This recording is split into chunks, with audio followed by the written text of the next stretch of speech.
Bonjour à toutes, bonjour à tous, j'espère que vous allez bien. Moi écoutez, ça va très bien.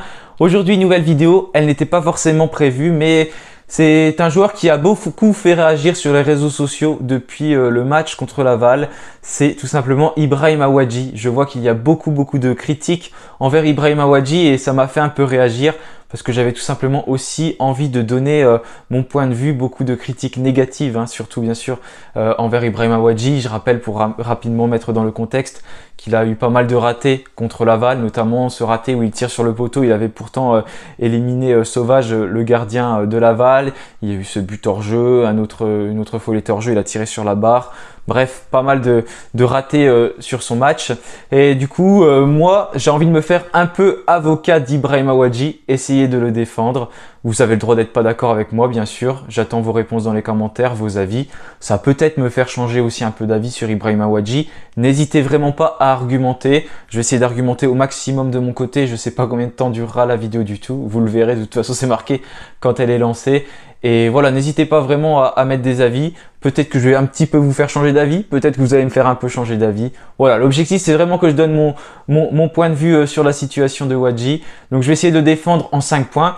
Et je vais déjà commencer par le premier point, c'est le fait que Ibrahim Awadji n'a jamais connu le championnat de France et il n'a pas eu beaucoup de temps pour s'adapter à Saint-Étienne.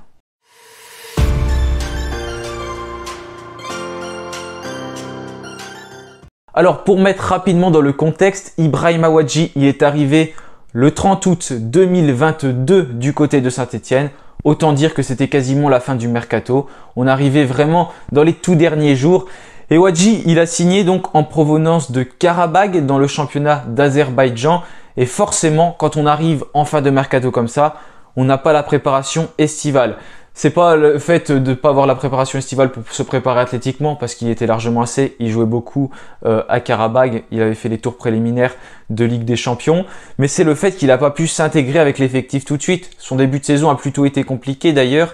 Awadji, tout simplement parce qu'il ne connaissait pas ses coéquipiers. C'est pas forcément facile de s'adapter quand on connaît pas ses coéquipiers et il faut le temps de monter en puissance. Et là, d'un point de vue personnel, je trouve quand même qu'il est beaucoup mieux depuis quelques mois. D'ailleurs, au fin 2022, j'étais le premier, bien sûr, à critiquer certaines de ses performances parce qu'il était souvent en échec et il ne me semblait pas être forcément très décisif, ce qui a changé quand même depuis quelques temps à Saint-Étienne.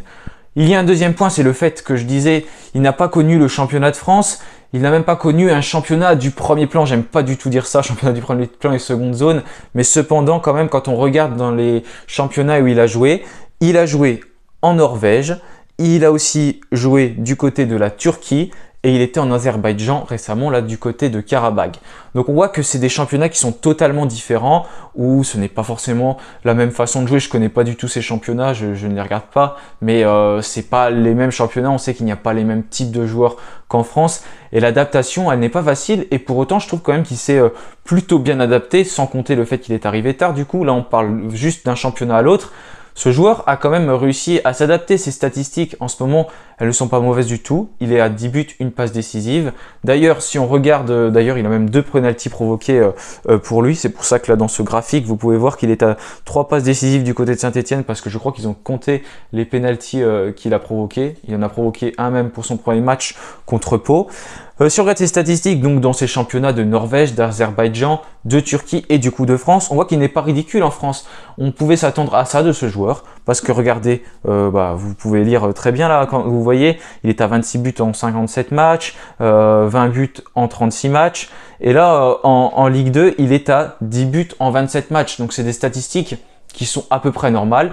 C'est à quoi on pouvait s'attendre, je trouve, pour Ibrahim Awadji.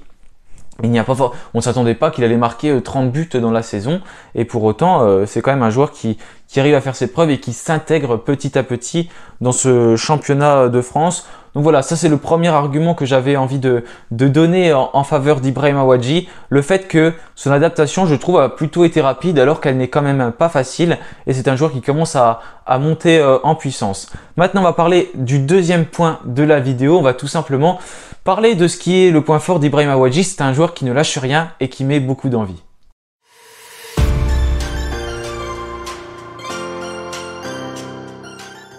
Alors j'ai trouvé quelque chose d'intéressant, c'était de faire un petit comparatif avec Jean-Philippe Crasso, donc, qui est donc notre meilleur buteur actuel du côté de Saint-Etienne. Et si on regarde Ibrahima Wadji, il n'est pas du tout ridicule par rapport à Crasso. Regardez les statistiques que j'ai mis, bien sûr, je peux pas mettre toutes les statistiques qui existent, hein. J'ai essayé de mettre les plus intéressantes entre ces deux attaquants. Wadji il a 2,6 tirs par match, Crasso il a 2,3 tirs par match. Peut-être que Wadji tente beaucoup trop aussi, certaines fois, je suis d'accord avec vous. Mais cependant, Wadji a quand même plus de tirs cadrés que Crasso, 1,1 contre 1, c'est pas énorme, mais c'est en faveur d'Ibrahima Wadji. Là où il y a une grosse différence, et c'est le principal argument d'ailleurs que ceux qui critiquent Ibrahima Wadji ont, et je suis quand même d'accord avec eux, je peux être que d'accord parce que les statistiques le prouvent, c'est qu'Ibrahima Wadji, depuis le début de la saison, c'est 17 grosses occasions ratées, alors que Jean-Philippe Crasso, par exemple, c'est seulement 4. Je crois que Milko Tadze, ça doit être 3, donc on se rend compte quand même qu'il y a un gouffre entre ces deux joueurs et que Wadji a tendance vraiment à rater beaucoup d'occasions, et c'est un de ses principaux défauts.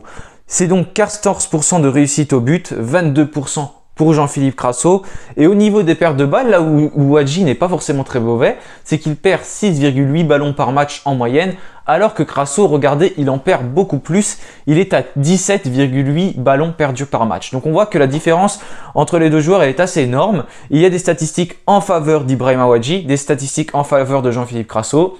Les deux joueurs jouent en pointe de l'attaque, mais n'ont pas forcément le même rôle maintenant, puisque Crasso est plus en retrait et Wadji est plus le joueur qui va prendre la profondeur. D'ailleurs, c'est une des qualités principales d'Ibrahima Wadji. C'est un joueur qui est rapide et qui va donc avoir tendance à prendre la profondeur. Et on le voit quand il n'était pas titulaire, par exemple contre Guingamp, c'est quelque chose qui nous manquait vraiment. Là, Wadji, quand il prend la profondeur, il est assez intéressant. Regardez, j'ai mis plusieurs images pour constater. Notamment, là, on peut voir son but contre Pau, où c'est contre Niort, pardon, où c'est Ibrahima Wadji qui avait donc déclenché ce match. Saint-Etienne était à 0-0 et Wadji a tout simplement provoqué beaucoup de choses. Je crois que c'est lui qui provoque le penalty que Crasso rate. Ensuite, il va marquer 2 buts et c'est des actions où il est très important. Là, on peut le regarder, il est superbement servi pour le coup par Jean-Philippe Crasso dans la profondeur et c'est l'action qui mène au premier but. C'est une des qualités principales. Il peut très rapidement prendre cette verticalité, ce qu'on a vraiment du mal à faire avec des autres joueurs. Là, c'est son deuxième but. C'est un peu un copier-coller du but contre Guingamp ou encore un copier-coller du but contre Laval. Malheureusement, il était hors jeu. Mais c'est Nkunku qui centre pour Wadji. Et là, on ne le voit pas sur cette action, mais Wadji, il fait une très grande course qui lui permet de se projeter dans la surface et d'être le premier sur le ballon et de marquer ce but. Ensuite, il y a également un autre but où c'est un peu la même chose, où il est présent dans la surface, un peu comme un numéro 9. C'est ce qui nous manque, un numéro 9, surtout depuis l'absence de Gaëtan Charbonnier. Et Ibrahima Wadji a réussi vraiment à prendre ce relais depuis que Gaëtan Charbonnier n'est plus là. Là, on le voit, il est présent dans la surface et il va réussir à marquer un but donc important pour Saint-Etienne lors de cette rencontre. On peut le voir également son but contre le Paris FC qui est survenu au bout de 30 secondes de jeu, vraiment très rapidement. Une nouvelle fois, un débordement de Nilsen Nkunku et il trouve qui dans la surface de réparation? Ibrahima Wadji qui marque d'une superbe talonnade. Donc on voit quand même que Ibrahima Wadji peut être aussi assez technique parce que ce but il n'est pas forcément facile à mettre et sur cette action Wadji a réussi à faire preuve vraiment de technique. Donc c'est un joueur qui est capable de prendre la profondeur et qui ne lâche pas, qui est toujours présent durant les rencontres malgré le fait que des fois il est en difficulté, et ben il n'hésite pas à faire des choses pour le défendre. Encore une fois, lors du match contre Laval, ok, il a raté beaucoup d'occasions, Wadji, mais ce qu'on constate, c'est que c'est lui qui fait les appels de balles, c'est lui qui déclenche les actions. Si on avait eu un autre joueur qui n'avait pas fait ces appels de balles là, il n'y aurait pas eu ces actions, on n'aurait pas critiqué le joueur sur la finition. Là, c'est que Wadji, il s'est mis en avant, il a tenté des choses, il s'est projeté et ça a créé ces occasions là. Et bien sûr, il y a quelque chose où il a pêché, un endroit où il est toujours en difficulté et c'est vraiment son axe de progression, comme je vous l'ai montré d'ailleurs sur la comparaison avec Jean-Philippe Crasso, c'est sur le fait qu'il faut qu'il conclue les occasions. Mais voilà, s'il n'avait pas donné autant d'envie, s'il ne s'était pas autant projeté, on n'en parlerait même pas de ces occasions parce qu'elles ne se seraient même pas produites. Et là, du coup, ce qu'on retient, c'est pas les appels de balles et l'importance de son jeu et de sa prise de vitesse. C'est surtout malheureusement les ratés qu'il a eu. Je ne sais pas si vous êtes d'accord avec moi. Vous allez me dire c'est son rôle, c'est un attaquant. Oui, c'est son rôle, c'est un attaquant. Mais est-ce que vous voyez Jean-Philippe Crasso faire ça? Est-ce que vous voyez Kader Bamba faire ça? Non, sur ces matchs-là, je ne les ai pas vus faire ça. Et c'est ce que Ibrahima Wadji fait sur ces matchs. Maintenant, je voulais avancer un troisième argument d'Ibrahima Wadji. C'est tout simplement que quand il est sur le banc, il ne fait pas de bruit. Et même quand il rentre, il fait parler de lui.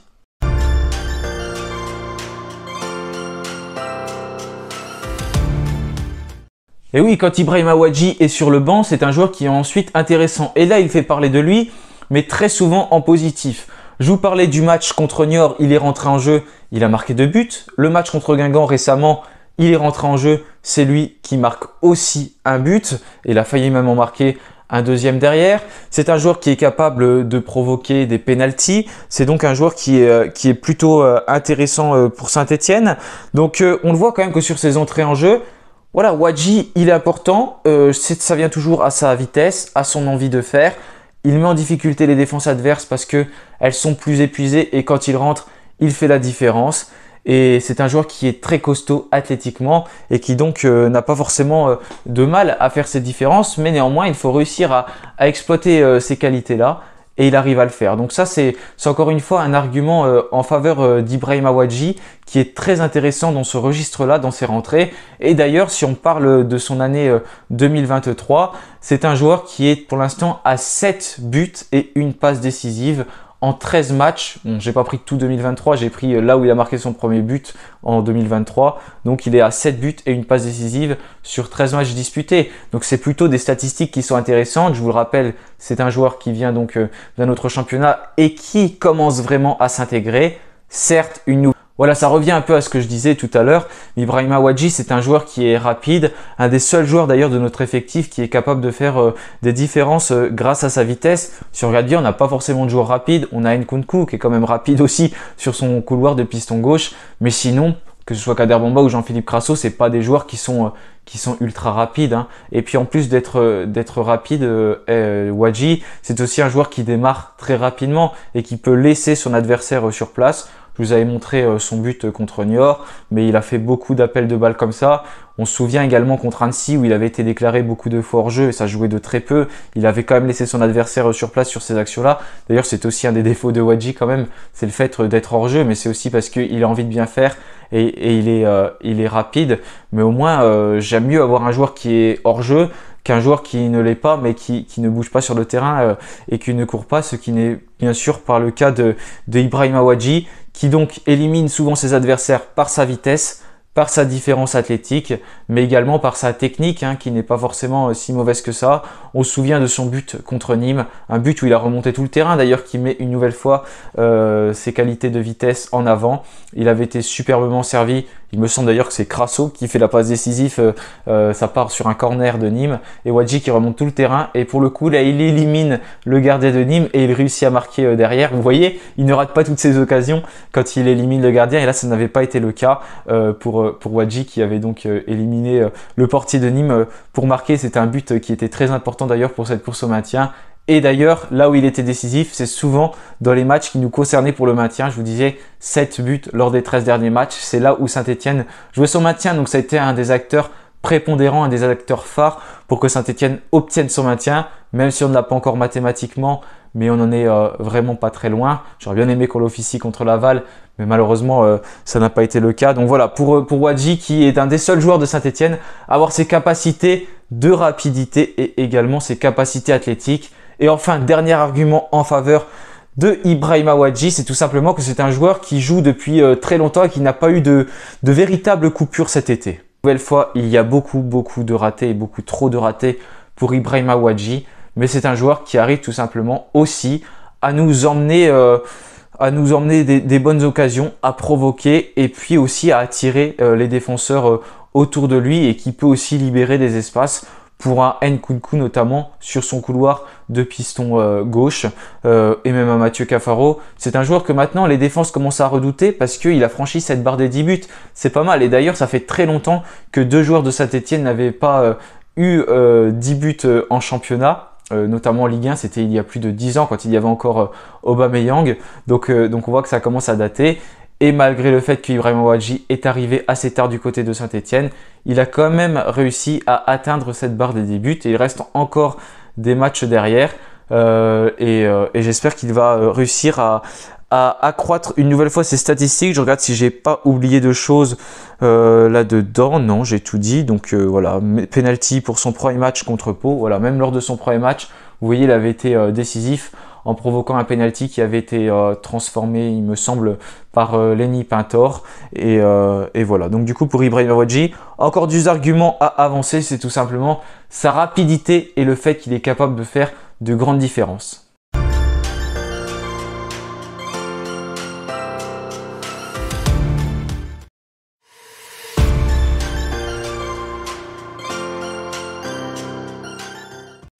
Voilà, regardez ces statistiques-là. Ibrahima Wadji qui, à Saint-Etienne, a quand même déjà 27 matchs, 1824 minutes pour 10 buts marqués et une passe décisive.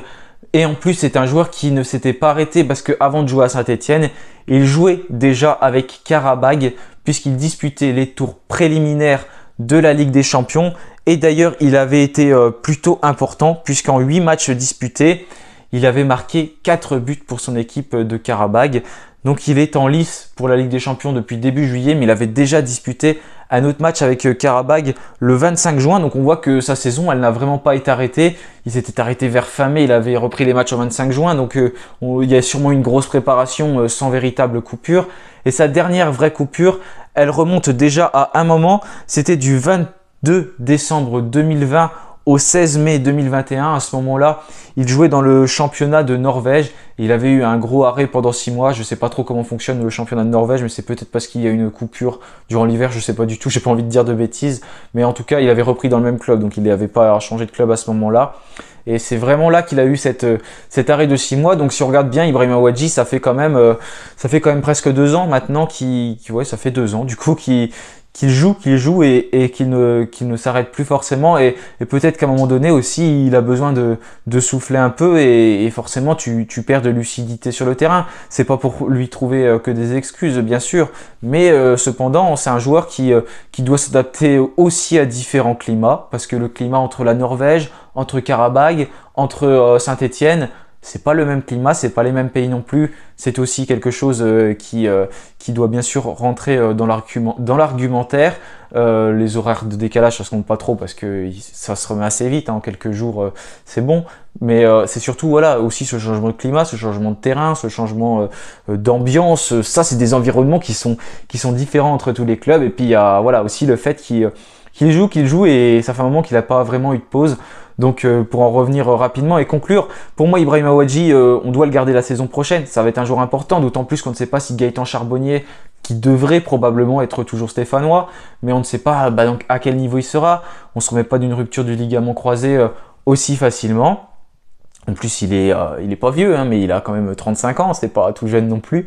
Alors qu'Ibrahima Wadji est quand même plus jeune, il a 27-28 ans. Donc pour moi, c'est un joueur qui peut être intéressant. Je ne sais pas si Crasso restera non plus, mais c'est pas du tout le même profil que Wadji. Et au moins, l'année prochaine, on partira avec un attaquant qui ça y est, connaît le championnat, connaît Saint-Etienne et il a pas regardé même Wadji, a eu du temps pour s'habituer à Saint-Etienne. Là, ça ne serait pas le cas de Wadji, donc qui aurait déjà connu le club. Donc pour moi, c'est important de garder Wadji la saison prochaine si on va avoir cette ambition de remonter en Ligue 1 et on doit avoir cette ambition de remonter en Ligue 1 parce que c'est la nôtre, ça ne sera pas facile bien sûr parce que sûrement que des grands clubs vont descendre, ça a été officialisé pour Angers, pour Troyes et pour Ajaccio et après ça se bat notamment entre Auxerre et Nantes, donc on aura potentiellement encore un grand club en Ligue 2. Il y aura ces playoffs qui vont venir la saison prochaine néanmoins, mais il y aura, ça va se battre, hein, que ce soit pour le maintien ou la montée, parce que 4 clubs vont quand même descendre aussi, parce que la Ligue 2 passera à 18 clubs, et si on veut de toute façon remonter, je ne sais pas quel attaquant va venir, ça parle de Grbić, mais je suis pas sûr qu'il va venir, c'est ce que tout le monde veut, mais pour l'instant, je pense pas qu'il y ait de discussion. Bah, je sais pas, j'ai pas d'informations du tout à ce sujet, mais voilà, en tout cas, pour moi, il faut garder Wadji, ça peut être un joueur important. On l'a vu, il est important quand il est titulaire, mais il peut être également important en sortie de banc parce qu'il se montre décisif, peut provoquer des pénaltys et marquer des buts. Peut-être que c'est un de ses axes d'amélioration et les passes décisives parce qu'il n'est qu'à une passe décisive depuis le début de la saison. Mais en tout cas, pour moi, il a tout d'un joueur qui peut rester à Saint-Etienne et de toute façon, ça va être difficile de trouver un joueur qui soit forcément meilleur que Ibrahima Wadji parce que si un joueur est meilleur, il va les signer dans un autre club que Saint-Etienne et plutôt jouer en Ligue 1 que jouer en Ligue 2, même si Saint-Etienne est un grand club. parce que il a une histoire, mais c'est un grand club, ok, mais bon, les joueurs aussi, ils ont envie de jouer dans un championnat qui n'est pas forcément de seconde zone s'ils ont les capacités d'y jouer, et j'espère qu'on va aussi conserver Nielsen Nkunku. Voilà, j'ai terminé pour ma vidéo, n'hésitez pas à me dire si je vous ai convaincu, si je vous ai pas du tout convaincu, ça peut être également possible, n'hésitez pas à exposer vos arguments aussi en commentaire, merci de l'avoir suivi, n'oubliez pas de vous abonner si vous ne l'êtes pas encore. La prochaine vidéo, ce sera l'avant-match donc entre Saint-Étienne et Quevilly. Il reste 3 matchs de Ligue 2. On va essayer d'officialiser notre maintien pour cette rencontre. Voilà, moi je vous souhaite à tous une bonne semaine et bien sûr, allez les Verts. Salut à tous.